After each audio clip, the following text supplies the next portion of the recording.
বারাসাত লোকসভা কেন্দ্রের তৃণমূল প্রার্থী বৃহস্পতিবার সকালেই অভিযোগ করেছেন অন্য সমস্ত দলের ব্যানার না খুলে কেবলমাত্র তাদের সমস্ত ব্যানার ভিডিও খুলে নিচ্ছে।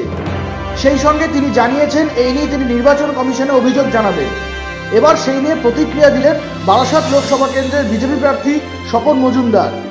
সোমবার বারাসাতের দলীয় এক কর্মসূচিতে অংশ নিতে এসে সাংবাদিকদের মুখোমুখি হয়ে স্বপন মজুমদার বলেন, দশভূজা শাস্তি বলেছিল কে ওনাকে, আর সরকারি সম্পত্তি টিকে লাগাতে বলেছে।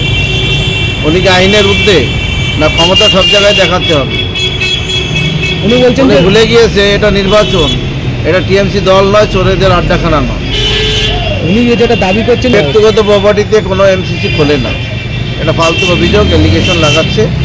আমরা দেখছি রাস্তার উপরে লাগিয়ে রেখেছে যে বিজ্ঞাপন দেওয়ার জায়গাগুলো, রোডের উপরে দিলে লজ্জা করে না, এগুলো জানে না তারা। উনি বলছেন, নিজেই বলছেন জানার না বলছে সবার। আমি পরিষ্কার করে বলতে চাই, নির্বাচন বিধি যা আছে, নিয়ম যেটা আছে, সেই আওতার মধ্যে সবাইকে এসে কাজ করতে হবে। অঙ্কিত মুখার্জি রিপোর্ট।